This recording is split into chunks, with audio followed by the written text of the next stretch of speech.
Muhammad wa ala ali Muhammad. Ya, pembahasan kali ini yaitu rukun Islam. Rukun Islam ada berapa? Sebutkan 1, 2, 3, 4. 3 puasa, 4 5 Haji bila mampu. ya, haji bila mampu. Yang pertama aja baca syahadat. Yang pertama itu baca syahadat.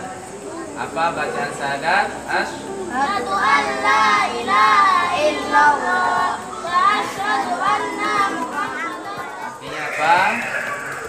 Saya bersaksi bahwa tiada Tuhan selain Allah dan saya bersaksi Nabi. Ya. Apa sama-sama? Syahadat artinya apa? tiada Tuhan selain Allah. Ya, tiada Tuhan Muhammad adalah Allah. Nabi Muhammad adalah utusan Allah.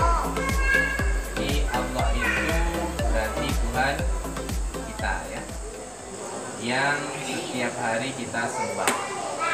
Allah itu pencipta Dan seluruh alam ini. Seluruh alam ini Allah yang menciptakan.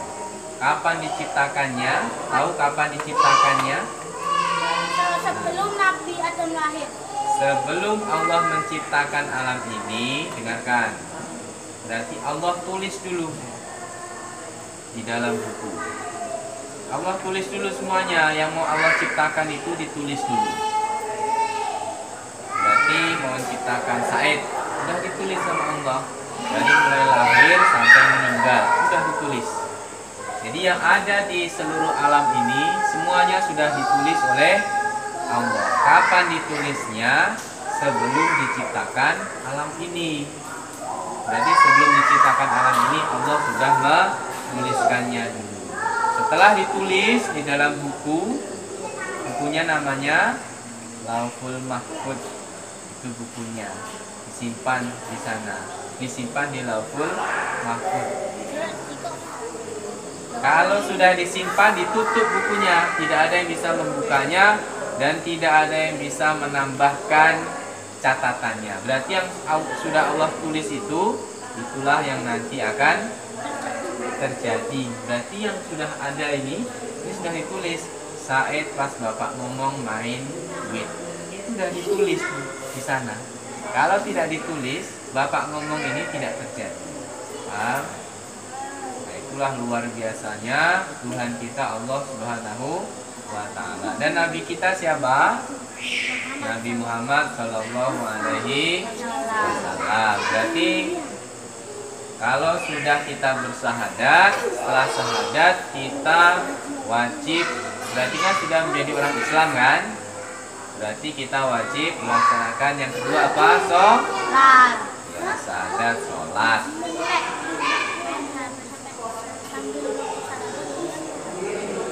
Boleh. Berarti bisa jadi kita mempermainkan Allah.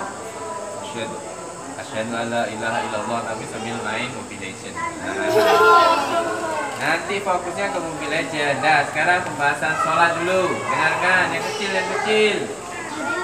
Hasan, sholat. Bapak kasih tahu ya. Sholat itu pahalanya besar dan dosa meninggalkan sholat juga besar. Dengarkan ini. Dari mulai sholat subuh, zuhur, asar, maghrib, isya, semuanya ada dosanya. Sekarang yang pertama sholat subuh dulu. Dosa meninggalkan sholat subuh. Nah, ini Bapak kasih tahu. Kalau tinggal sholat subuhnya secara sengaja, dosanya seperti masuk neraka selama 30 tahun. Berapa? Sama kan? Di dunia. Kalau di dunia itu satu hari di dunia, misal dosa kita cuma satu hari, disiksa di akhirat sana selama 1000 tahun. Kalau 30 tahun, berarti 60.000 tahun disiksa di akhirat sana besok. Jadi kalau meninggalkan sholat subuh sekali secara sengaja, berapa disiksa di neraka? 60.000. Lama atau tidak? Lama. Gara-gara meninggalkan berapa? Sekali sholat subuh. Nah, jangan macam-macam ini. Yang meninggalkan sholat subuh, nah, bangun tidur misalkan jam 9, tetap wajib sholat subuh. Jadi bangun tidur, kumur-kumur, cuci muka, siap wudhu, baru sholat. Ya mandi nggak apa-apa.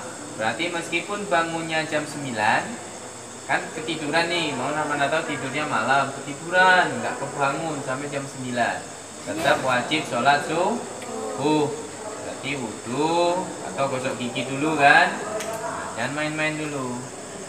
Berarti wudhu atau gosok gigi, siap sholat subuh. Berarti berapa? Kalau kita meninggalkan sholat subuh sekali, berapa?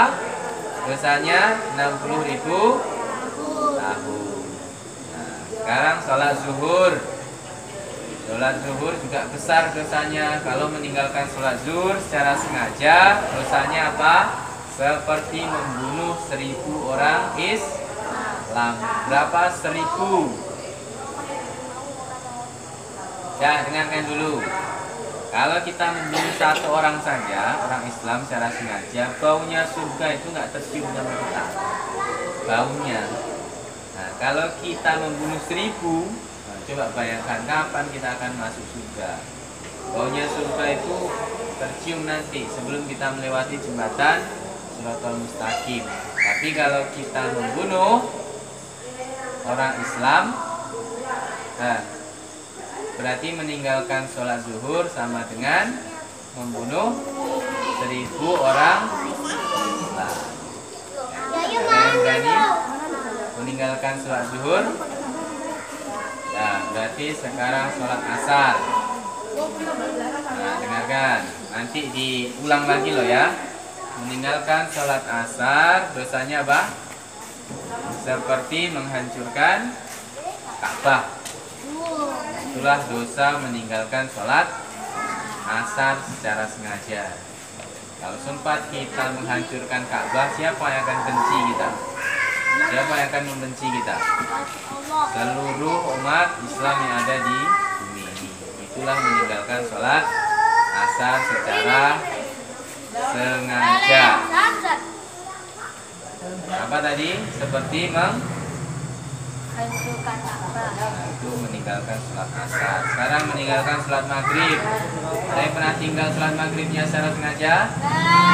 Kalau tinggal sholat maghrib secara sengaja, dosanya seperti berzina dengan orang tua kita sendiri. Kalau laki-laki sama ibu, kalau perempuan sama bapak, itu durhaka kan? Nah, itu dosa meninggalkan sholat maghrib secara sengaja. Jangan berani-berani, laki, udah besar kan?